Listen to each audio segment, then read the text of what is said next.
All right, good morning, everyone. Just for those of you who are watching this and did attend the live lecture, you recall that we had some technical issues during the live lecture, and it ended up corrupting the video, which means I'm re-recording it. So this is a re-recording of the video. It's now Friday at 11:40, and I'm, just after office hours, and so there may be some slight differences that you might detect, just because I won't tell the same jokes, for example. But anyways, so we'll just get on to the lecture, and the first thing I wanted to do, and the first thing I did do this morning, was address one of the issues that came up in office hours after class. And so I've got a screenshot here of the video lecture from Wednesday. I'll just resize it so you can see it a little bit better. And this was around the right-hand rule. And what I had was some coordinate axes drawn. And I said, based on the right-hand rule, the z-axis is going to point in this direction. And we had some discussions about this after office hours. Many of you looked at this and thought that the z direction, the positive z direction, should point in the other direction. And you, of course, could very well be right. It all depends on our perspective of the original two drawings. So, and this is kind of difficult to see from this picture, where the y-axis and where the x-axis, is pointing, is which one's pointing into the page, which was pointing out to the page. And you may see it in two different ways. So that's one place where the way we interpret what we see could be different from person to person. So instead of just sort of dwelling on that and trying to convince you to see it in one direction versus another direction, I perfectly accept that you could see it in either way. So what I'll do is I'll just do it with some physical examples. So if the red is the x-axis and the green is the y-axis, then this is how I was thinking. Maybe I'll try to get it so that it looks like the picture drawn. I sort of had this like that. Let's see if we can drag it down. Okay, y was more pointing up and x was more pointing back. So it was more like this. And so I'm just going to rotate it around so you can see. So that means when I'm holding it in this position, my fingers go in the x direction, they curl into the direction of the y axis, and so my z-axis should be pointing in that direction. So that's how I intended the drawing to be interpreted. However, it's very easy to see, and I'll put my finger in between here so you can see which one's sticking out versus into the plane. It's very easy to see that diagram in this way. So again, I'll stick my finger in. So now you can see that the green axis is sort of out of the page and the red axis is in.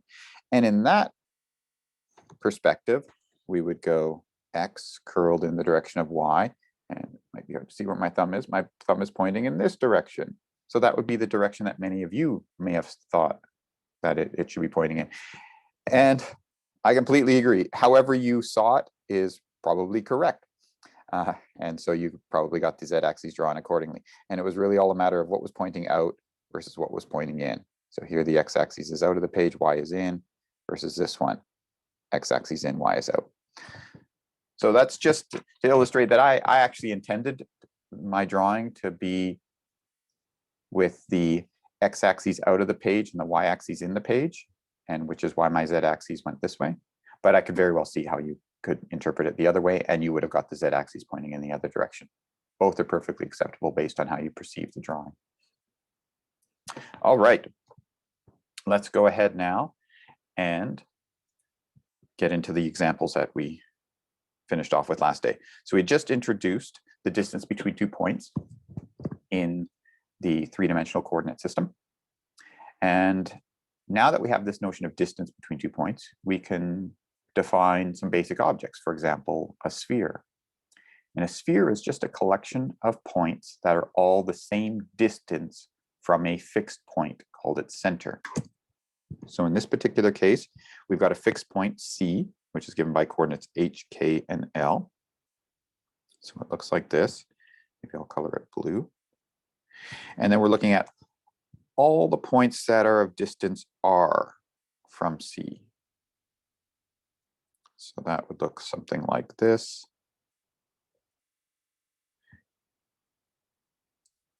That's our sphere. So these are all the points of distance r. So for example, if I picked a point here on the sphere, let's call it P, the distance from that point to C is r. And so what we can do is we can just write this down as PC. When I write 2 points juxtaposed, and the variables representing 2 points are the names of 2 points juxtaposed with each other or concatenated to each other. This represents a line segment from P to C. When I throw absolute value signs around it, this means the length of the line segment from P to C. So the length of that line segment, that should be equal to R. What is the length of the line segment between these 2 points? It's just the distance between these 2 points. And the distance is x. Well, I'm thinking of P as having coordinates x, y, z. C has coordinates h, k, and l. So this would be x minus h squared plus y minus k squared plus z minus l squared. And that's equal to, or the square root of that is equal to r. And we can square both sides. And what we get is a nice clean expression that says x minus h all squared plus y minus k all squared plus z minus l all squared is equal to r squared. And this is the equation of a sphere. So it's the equation of a sphere. So the set of all points x, y, z that satisfy this equation forms a sphere. And we can read some more stuff off of here.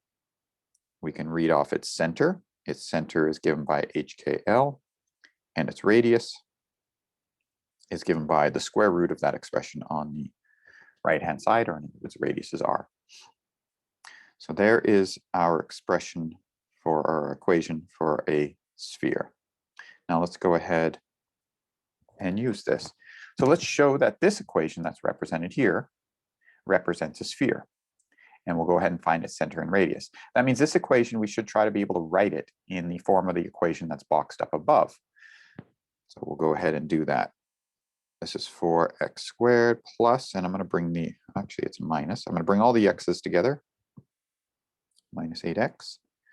Bring all the y's together, 4y squared plus 16y, and all the z's together. So I've just separated by spaces just so to draw our attention to that. Everything's got a factor of a 4 in it on the right or on the left-hand side. So we'll divide by 4 just to simplify matters. So y squared plus 4y plus z squared is equal to 1/4.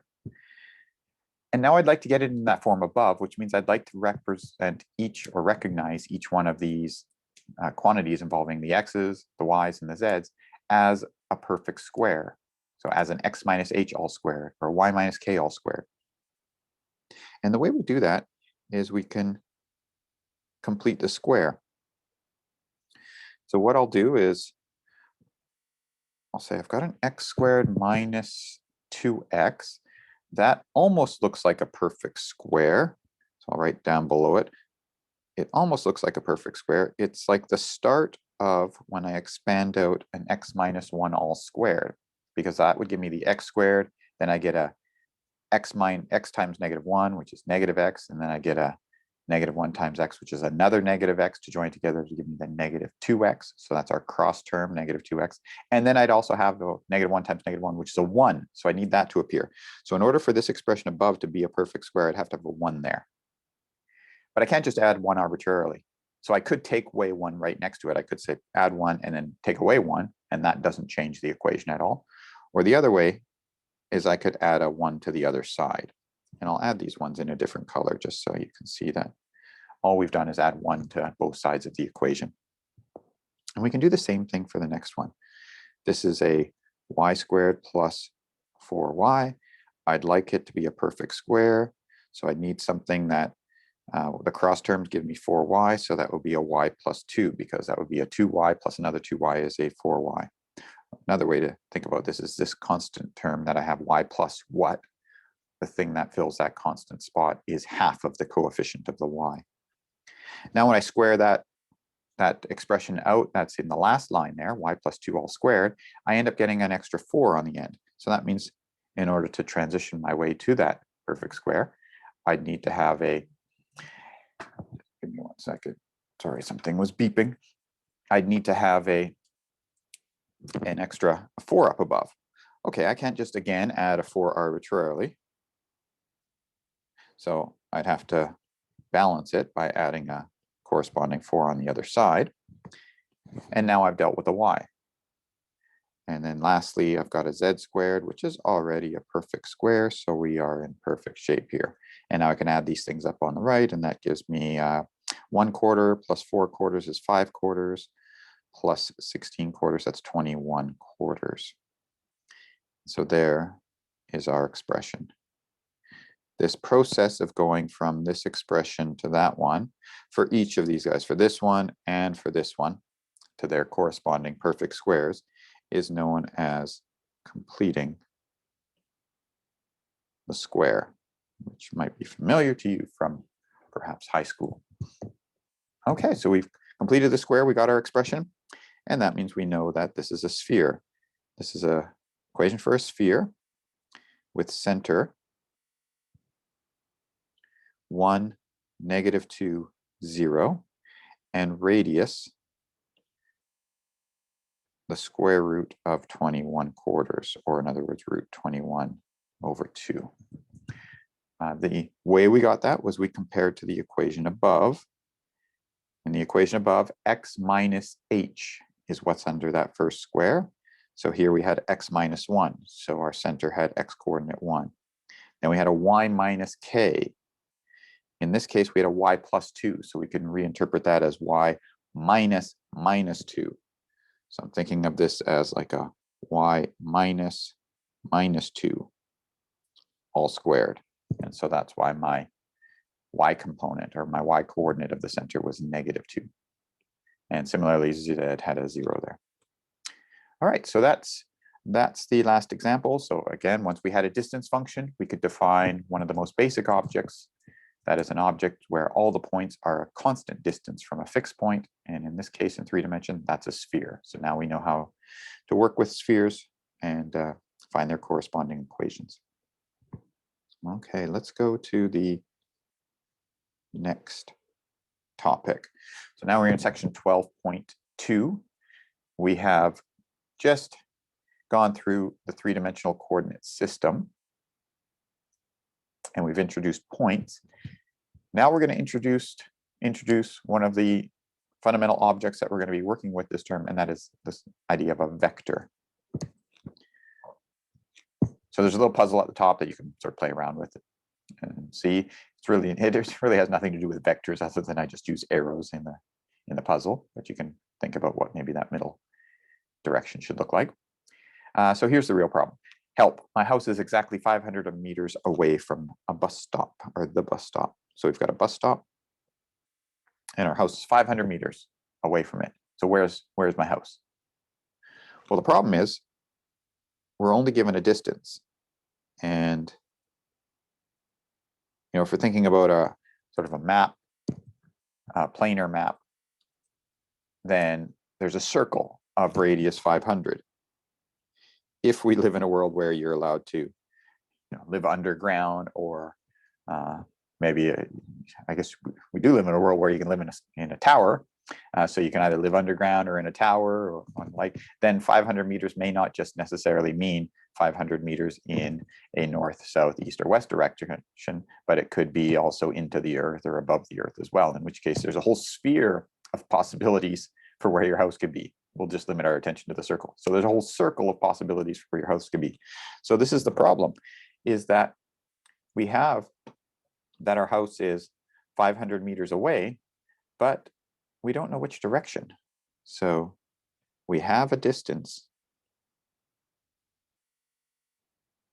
that's 500 meters, but unfortunately we have no direction. And that's unfortunate, because without the direction, we can't really say where the house is. If we said it was 500 meters north, then we know exactly where it is. We have a direction. but without a direction, we don't know where the house is. And so that gives rise to this concept known as a vector. A vector is a quantity that has both a magnitude, so that's like our distance, and a direction.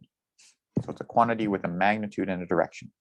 In 2 dimensions, we represent such a quantity by 2 components, an x component and a y component. So here we write it down in the form of a comma b. And we use angle brackets around these, the left angle bracket and the right angle bracket to denote vectors in this course. In other courses, you may use round brackets. For us, round brackets represent points and we want to distinguish between the two. But in other courses, you may use round brackets for vectors. In linear algebra, you probably use square brackets for vectors. So that's really dependent, it's a convention dependent on maybe the course you're in. But for us, angle brackets are going to represent our vectors. So we would write v, the vector v, with angle brackets around a and b, meaning that a and b are the x and y components of our vector. So what this looks like is we've got a vector, and what the a and b are telling us is a is how far it reaches down in the x direction, and b is how far it reaches in the y direction. So those are the components of our vector. And from that, we can see now that the length of that vector is given by the Pythagorean theorem. It is the square root of a squared plus b squared. A 3-dimensional vector is, well, it's just got 3 components now, how far it reaches in the x, y, and z directions. And so we'd write it as a, b, and c as the 3 components, and its magnitude is given by the square root of a squared plus b squared plus c squared. So it could look something like, here I'll draw the coordinate systems in, and maybe we'll draw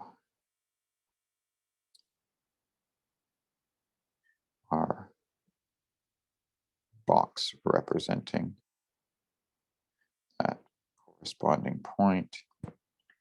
So here's maybe our point A, B, C, and our vector. I'll put the vector in blue.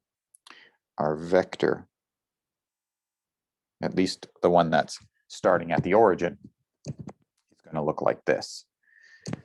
It's going to go from 0, 0, 0 up to A, B, and C. So I drew this vector starting at the origin. I don't have to. Vectors can really be attached to any point in space. All a vector is has a magnitude and a direction. It doesn't say anything about where the tail has to start from or where the tip has to go to. Once you know where one or the other is, then the vector is completely determined in space in terms of where you're going to draw it. But a vector by itself is just an arrow. It's just a quantity that has a magnitude and a direction, no fixed point that it has to be attached to. So we will let vectors move around. We will translate them and move them around in space. The same vector, and we'll move it around because all it is a magnitude and a direction. So let's look at an example of this. So we're going to find the vector AB that represents the directed line segment RS, where R is given by that point and S is given by that point shown. So let's draw this in here. Maybe 1, 2, 3, 4, 5. 1, 2, 3, 4, 5 notches. That's our X direction. Here's our Y direction. We need to reach up to 10. So 1, 2, 3, 4, 5, 6, 7, 8, 9, 10. So there's 10. There's 5. And our point R is this point out here. That's R, which is 5, 10. And our point S is this point at -5, 4. So right about here. That's S, which is -5, 4. And what we'd like to do is we'd like to sketch both the vector R to S and the position vector of the point P. So the vector R to S is given by this vector here. So it's the vector that goes from point R to point S. And how are we going to work that out? Well, we can get our vector rs by taking the point at the tip minus the point at the tail. So that would be the point S minus the point R. But there's a problem in the way I've said that. I said the point at the tip minus the point at the table. We don't actually know how to do arithmetic on points. We don't have an arithmetic on points. Let's put it that way. There's no such thing as adding 2 points or subtracting 2 points or multiplying a point by a scalar. We don't have operations like that on points. We do on vectors. And so that's the subtle difference that we want to nail down right at the start here, is that when I want to do arithmetic with things like points, I really mean to do arithmetic on corresponding vectors. So this S, I can think of it as being the tip of this position vector, which I will call S with an arrow on top. And there's this point R.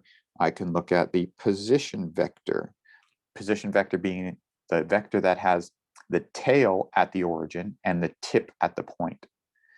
So these are the 2 position vectors. And now I have this nice diagram with all these vectors in place.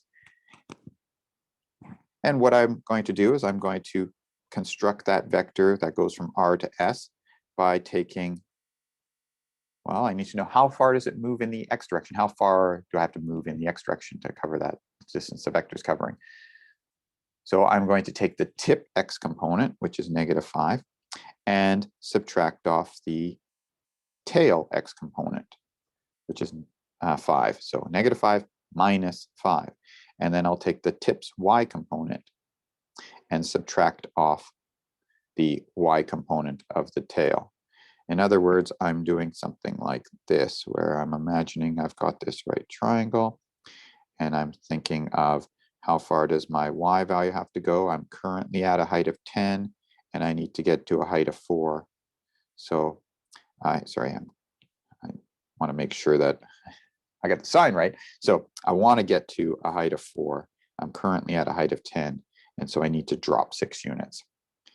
And then in the X direction, I want to get to a position of -5. I'm currently at a position of 5, and so I need to go back 10 units. So that's where I'm getting these 2 components from, which is -10 and -6. But the handier way to think about this is we can think about it as, sorry, again, I just had an alarm going off. So we can think of it as taking our tip vector S and subtracting off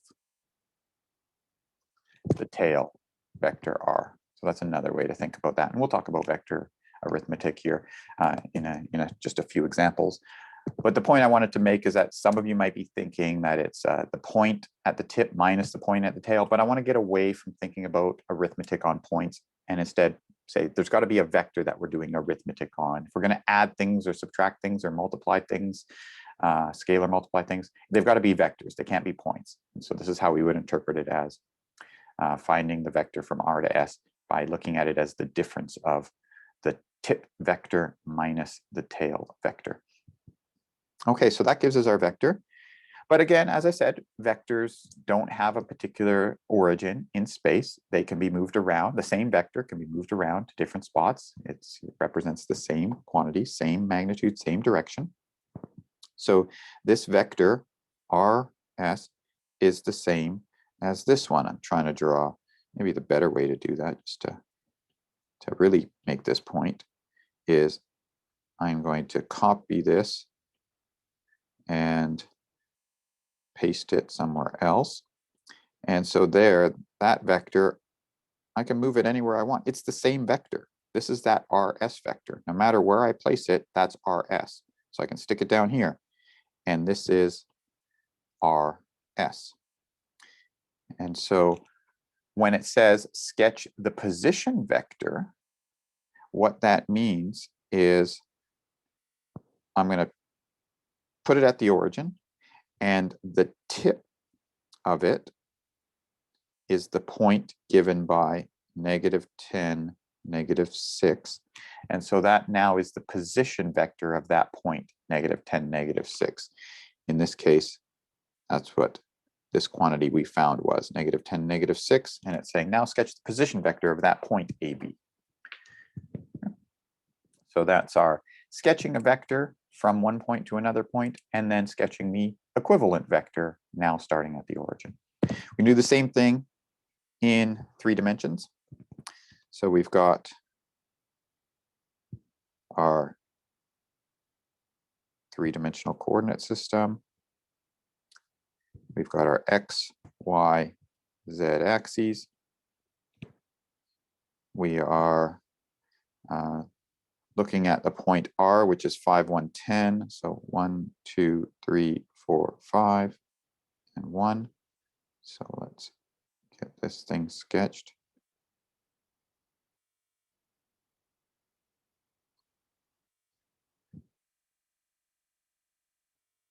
So I'm just drawing the box that captures all of those components. And this is that point there. That is our point R. It's going up to a height of 10. It's reaching along the x-axis for a distance of 5 and along the y-axis for a distance of 1. So there's our point.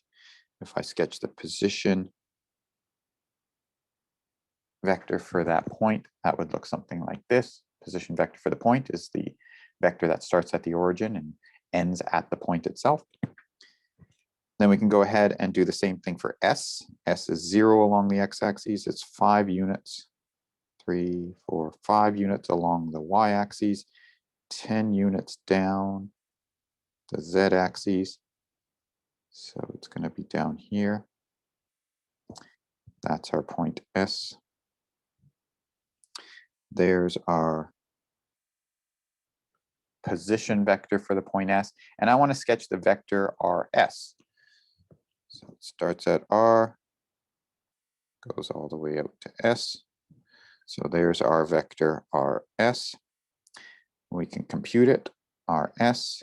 And this is where I like to use those tip and tail vectors to easily compute this thing. So R to S means it's the tip vector minus the tail vector, which is 0, 5, -10 minus 5, 1, 10, which is -5, 4, and -20. So that's our corresponding vector from R to S.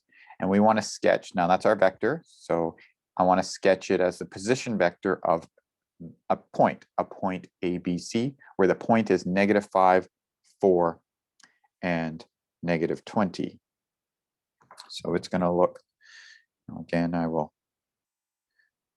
just for emphasis here, we will copy, we will paste, and I will move it to the origin.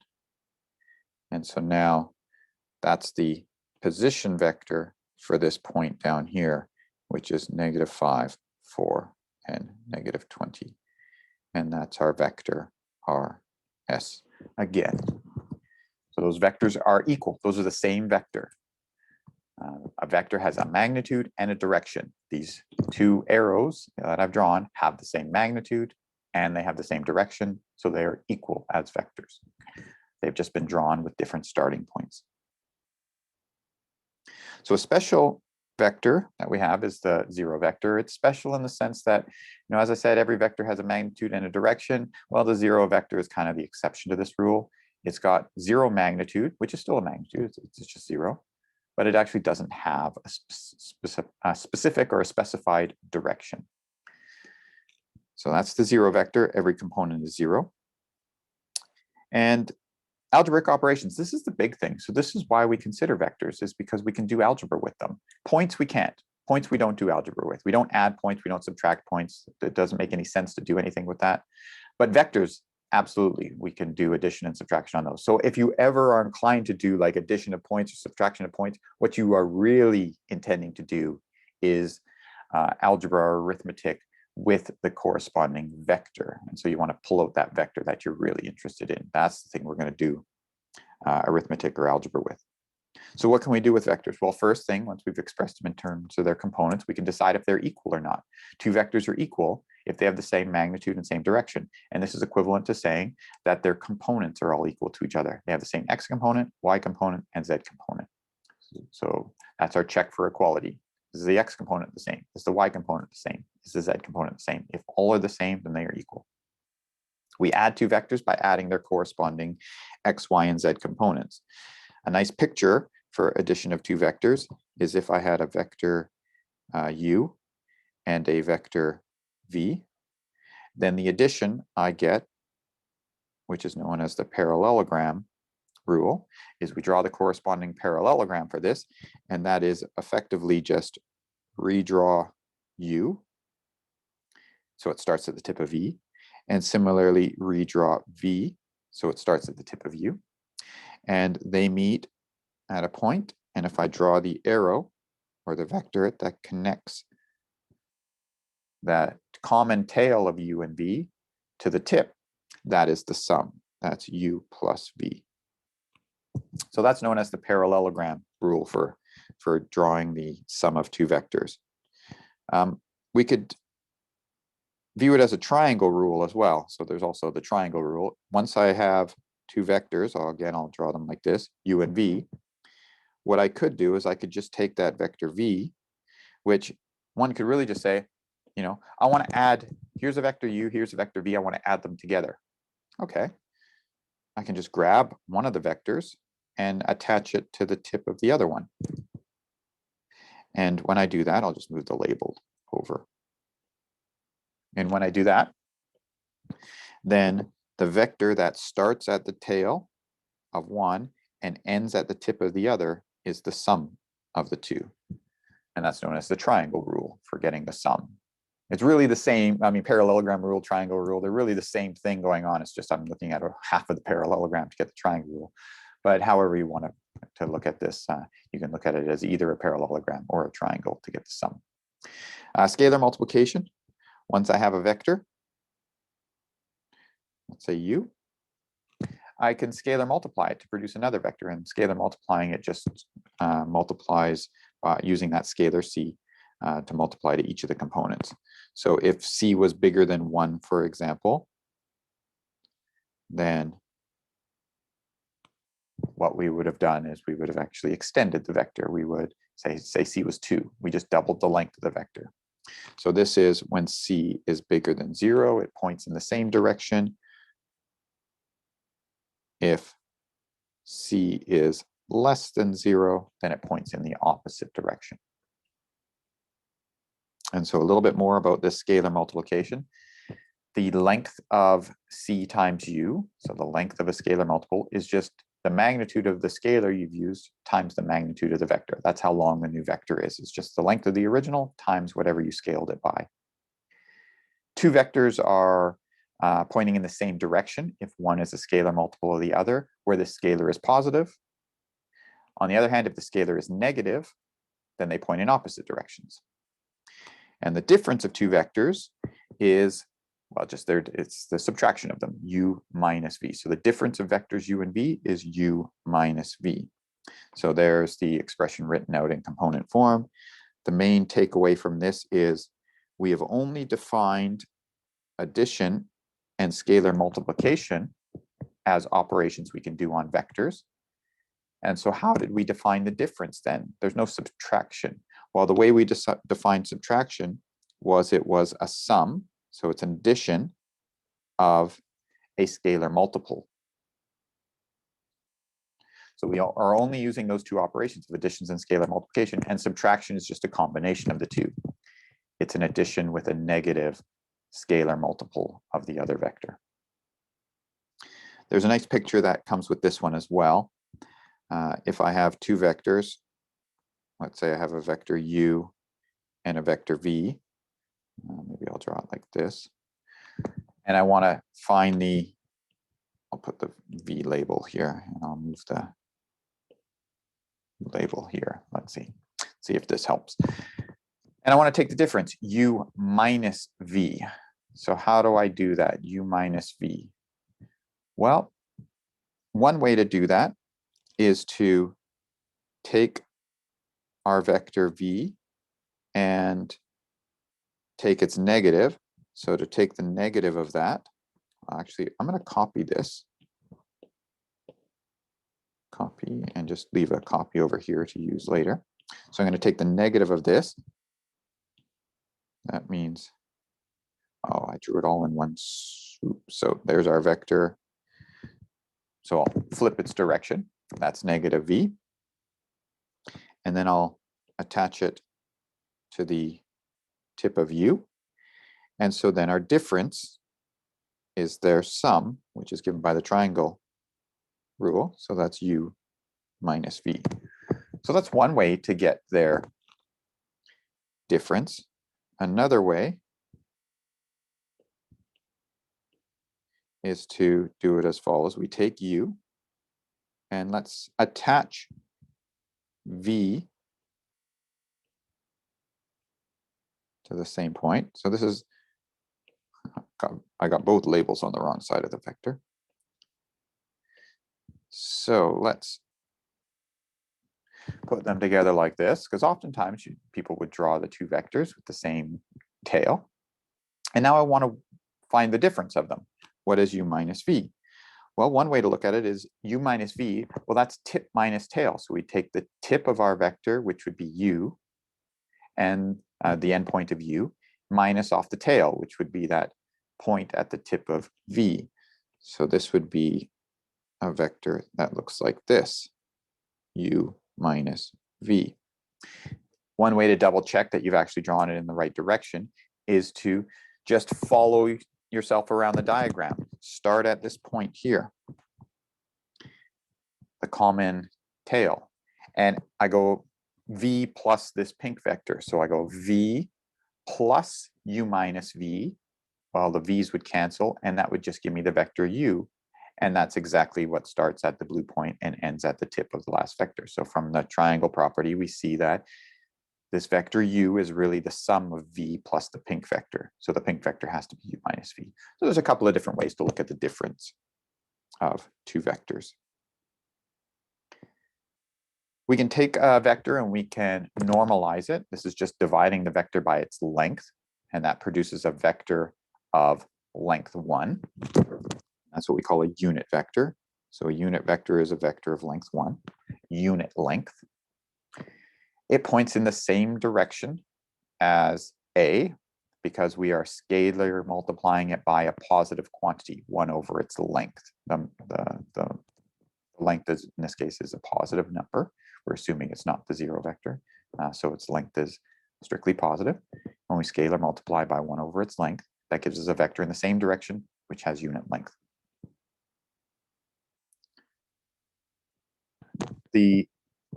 In 3 dimensions, we have the standard basis vectors, three standard basis vectors, I, J, and K. But if we're only in 2 dimensions, then we have 2 standard basis vectors. What these standard basis vectors are, in 2 dimensions, they're just 2 vectors that are quite useful to have. This is I hat and J hat. I hat points in the direction of the positive x-axis and is of length 1. J hat points in the direction of the positive y-axis and is of length 1. If you're coming from linear algebra, it is possible that AKA, otherwise known as E sub 1 with a arrow on top, and J hat, AKA you may have used E sub 2 with an arrow on top. So those are common names for the standard basis vectors in linear algebra. And that notation extends because in linear algebra, we can consider spaces of arbitrarily high dimensions. So we just want to have standard basis vectors that we can easily index. So if we were in a 10-dimensional space, it's easy to write down E1 through E10 as the standard basis vectors. Whereas if I was to use the IJK, I'd quickly run out of letters that would make sense to use to represent them. But in this course, since we're basically just going up to 3 dimensions for the most part, I, J, and K will be sufficient to use. So in 3 dimensions, our coordinate systems look like X, Y, and Z.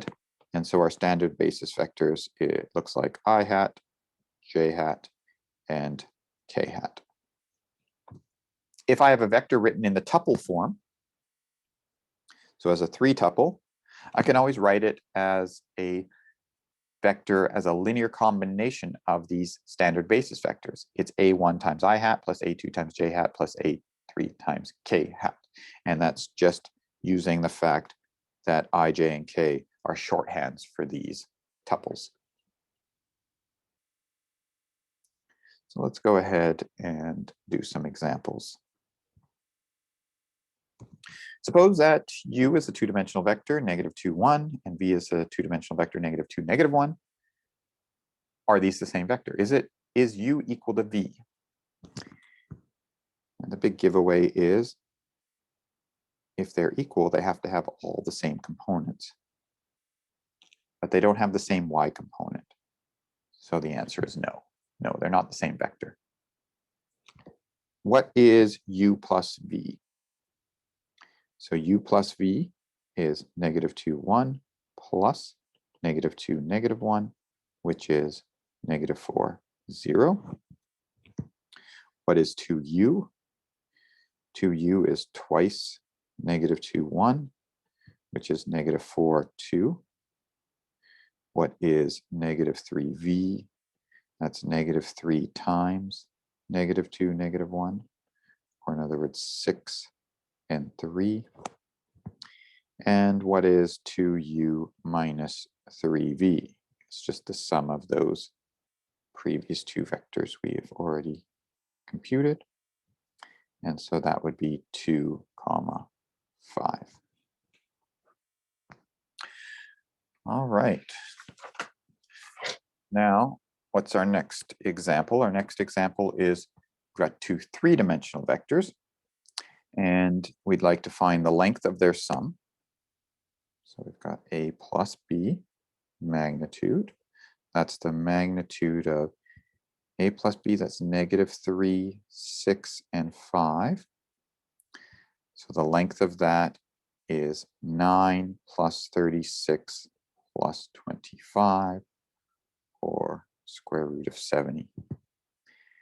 Whereas the length of -3a, well, we can use that result that there's no point in multiplying -3 into all the components just to add up their squares and then square root them, because we can use the result that the length of this would just be the magnitude of the scalar times the magnitude of the vector. So it's 3 times the magnitude of a. In other words, multiplying by -3 just tripled its length. So this would be 3 times the square root of, and our a vector is 2, 3, 5, so that would be 4 plus 9 plus 25. Or it's 3 times the square root of 38. And lastly, we've got 2a minus 3b. So that would be 2a is 4, 6, 10 minus 3b. Maybe I'll add a plus, and then -3 times each of those components in b is 15, -9, 0. And so that would be 19, -3, and 10. So there's our corresponding vector. Now, the last example is just writing these things in terms of I, j, and k notation. So what we have is we've got a is given by -2i, 3j, and 5k, and b is the corresponding vector with components -3, -3, and 5. We want to write their difference in terms of I, j, and k. So one way to do that is to just work with components again.